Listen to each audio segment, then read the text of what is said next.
building a strong and distinctive brand identity. What up, it's Dalaney Davis. I'm so excited to open this discussion, the wormhole, rabbit hole, that is the importance of having a strong and distinctive brand identity and a personal brand or a brand to stand out from the competition, to magnetize clients and create some real ease and clarity in your marketing, in your messaging and all of it, because that's really the superpower of branding. I'll also provide 3 ways on how you can start creating a compelling brand that really resonates with those you're trying to attract into your sphere, into your business or into your service. So some basic fun facts and bullet points about starting a brand. Firstly, there's the distinction of a personal brand and a brand. So generally a personal brand can take about 6 months to truly build out until it has enough influence where you can start, asking people to enroll in your offers or buy your stuff. And that brand can take about 6 years to really build that knowing, liking, and trusting where people really resonate with it. It becomes its own identity, its own personification, and it really starts growing. In this episode, I'm going to mainly focus on personal brands, but they're definitely mirrored across to brands as well. Because the fundamental truth about building a brand is you're trying to build a personification. You're trying to build an identity that people can resonate with. Now, the resonate with is really important because this is the true psychology of a brand, is that it's about identity. You see, I believe one of the most powerful consumeristic behaviors that drive everything we buy is we're trying to fulfill an identity. Yes, they say that we buy, 95% is emotion, 5% logic, but I think that is baloney. There's so much more to that than meets the eye. I think really it's 5% logic, 15% emotion, and then the remaining 80% is identity. The 80% of identity is what we're truly trying to fulfill when we're buying something. And there's 3 fundamental pillars of identity that all our consumeristic behavior is trying to fulfill. The first one is our true self. Our true self is who we are when we're on our own. This is the kind of stuff you buy that's just for you. You're not really buying it for a show off to anyone or buy it to meet a certain need or fulfill a certain priority. It's literally just for what you want right now. It's who you are. So for example, for me, I buy books. That's just my true self. That's just what I'm buying because I want to learn that. I want to listen to that. It's not really for anyone else or for anything else really. It's just because I love learning and I'm buying it for myself. It could be, some nice things for your home. It could be anything that is just truly for your true self. The other 2 is more peacocking, more external, and they are your ought self is the next one. Your ought self is just a fancy way of saying your future self or who you want to become. This can be really creep in on that lifestyle inflation conversation that a lot of people see when you start earning more money. And also just when you see people that don't quite fit in somewhere. They're trying too hard, some might say. Haven't really heard that expression in a long time, but a try hard is that ought self. Is they are consuming based on who they want to be, not necessarily who they truly are. I'm going to say that again. The ought self is about consuming who you want to be, not who you truly are. It's when you're buying stuff because you want to be perceived a certain way. You want to be perceived as spiritual and meditative, or you want to be perceived as rich and wealthy or sporty and athletic. This is consumption based on ought self. And then the third and final one is social self. And this is where I believe most selling and buying is really driven towards. It's about positioning ourselves and being perceived by others as something.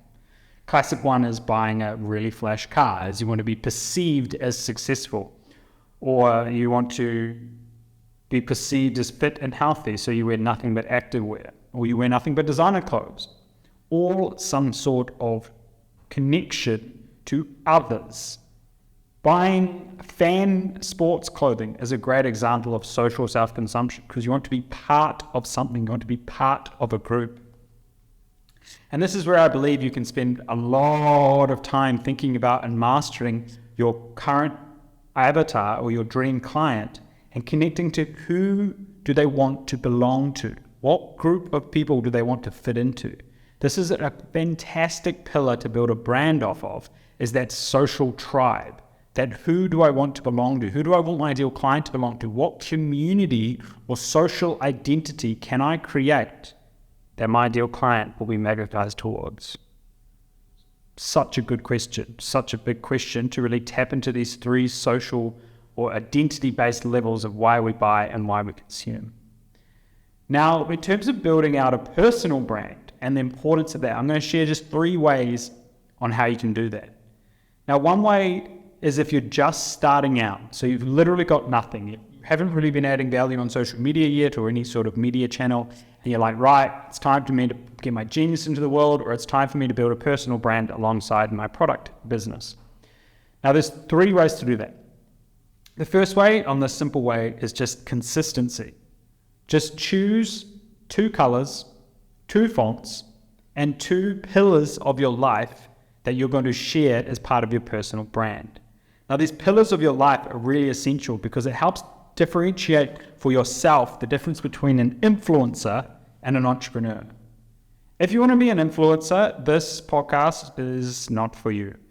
See, an influencer is just about getting likes, comments, and engagement to then monetize, hopefully someday, one day.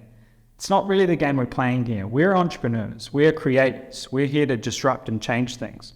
So we need to create a personal brand as an entrepreneur. And that is about adding value, connecting to us as a human being through knowing, liking, and trusting, and making offers. And one of the easiest ways to do this is consistency.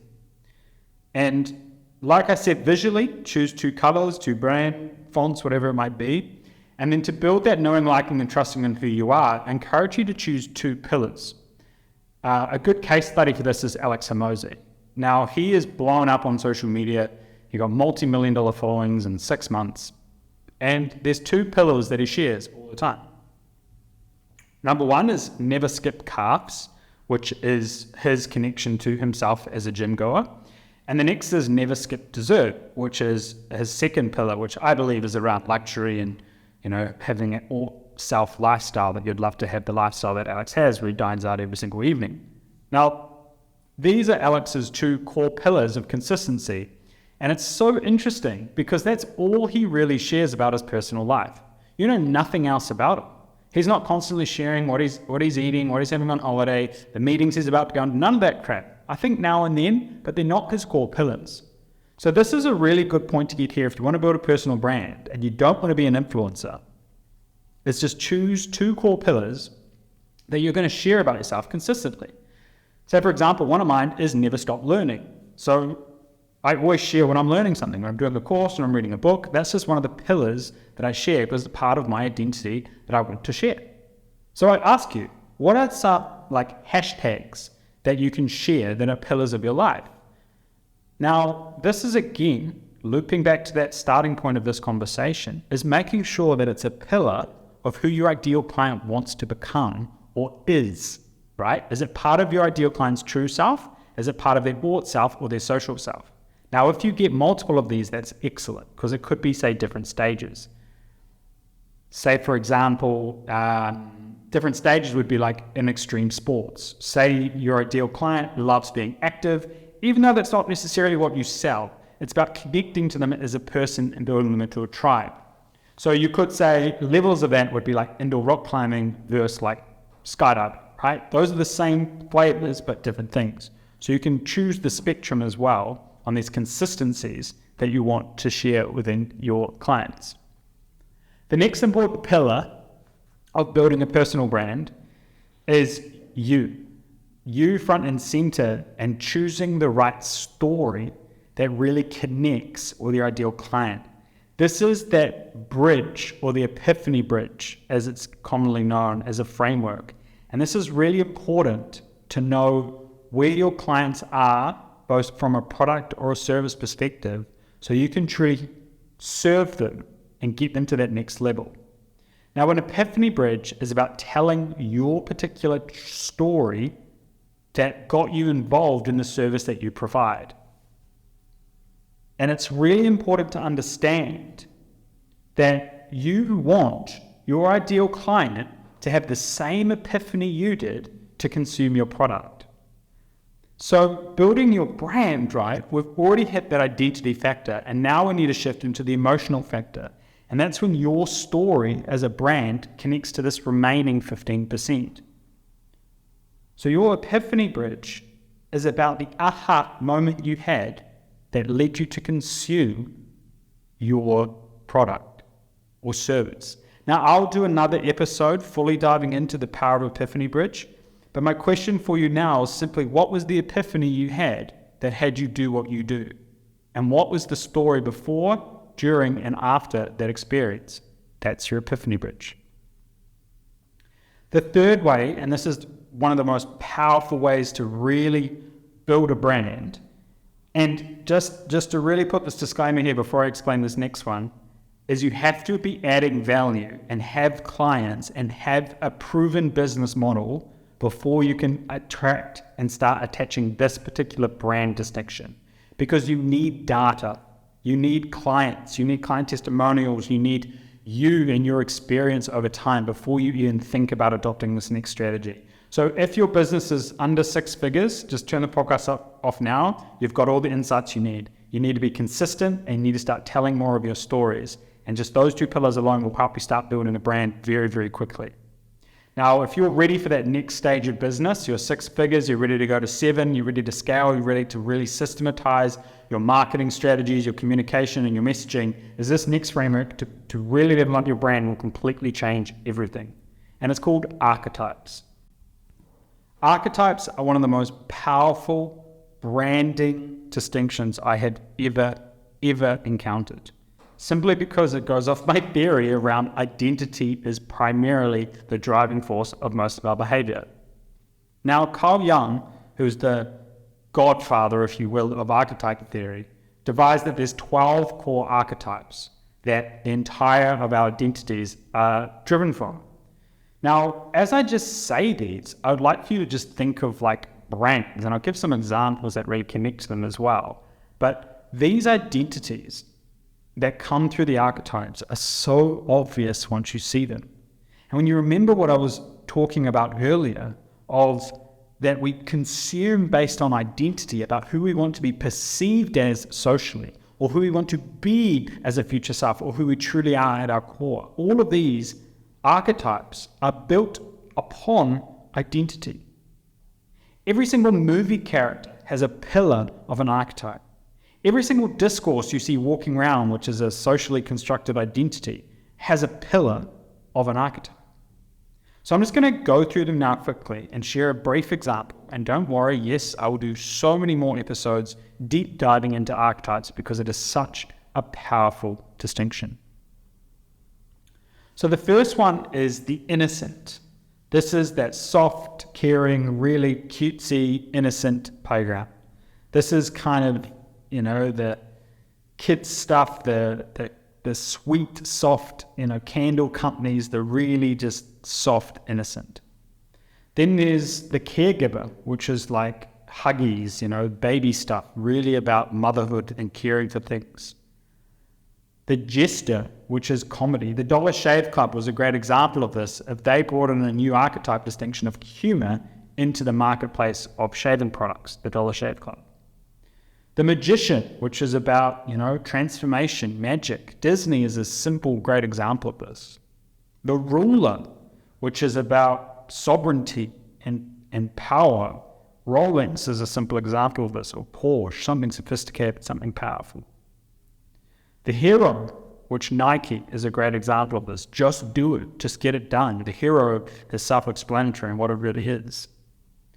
The girl or guy next door. This is that real, just simple brand that you can't really hate. One of my favorite examples of this is Briscoe's in New Zealand, where it doesn't really matter if you're 70 years old or 18 years old, you're going to go to Briscoe's and get what you need. Another example of this in the US might be, say, like Gap, or some really simple, clean brand that you don't really know what it is, but you do kind of know what it is, and you kind of got nothing against it, the girl guy next door. Then there's the rebel. Classic example of this would be, the Maverick, like Harley Davidson is the rebel, the badass, the Maverick. I also believe Richard Branson in his earlier years had built his personal brand on a bit more of the Maverick. He even loves using the word Maverick in a lot of his writings. Next is the explorer. This is classic, Jeep or rugged vehicles, exploration, Patagonia, all exploring and seeing the world. Then there's the lover. which is like Chanel and a lot of perfume brands, Victoria's Secret. Chocolates around Valentine's Day, that real lover brand. The Creator, which is about innovation and change, which I see Apple as kind of the pinnacle of the creator archetype. And then there's the Sage, which is that classic kind of deep green, kind of Google would probably be a good example of the Sage, or a news company, it's just there. It's what it does. It is those archetypes. Now, when you really understand your ideal client, you understand the market you're in, you understand who you are as a voice, as in a brand, you can use your values and your business values to really figure out which archetype you are. That is one of the most powerful ways you can do it. The other way to find out your archetype is to analyze your language you use and figure out which of the archetypes it most connects to. And this is one of the most powerful distinctions you can do, right? Because each is perceived visually and verbally in a very unique way. Say, for example, you sell, just as an example, sustainable nappies. You wouldn't really position that brand as a maverick, would you? As a rebel, as the badass nappies in the world. No. I mean, you could. It would be one sure hell of a way to disrupt the market and position yourself in a unique way. But it's really important with this distinction of identity and archetypes, is that archetypes enable us to stay congruent with our identity.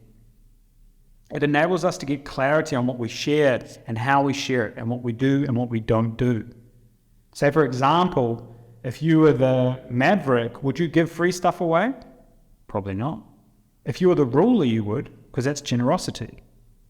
As if you were the jester, would you make fun of a particular bad situation? Say, for example, you had a customer service meltdown. Would you make fun of that and say, whoopsie, we fucked up, right? As the jester, you would.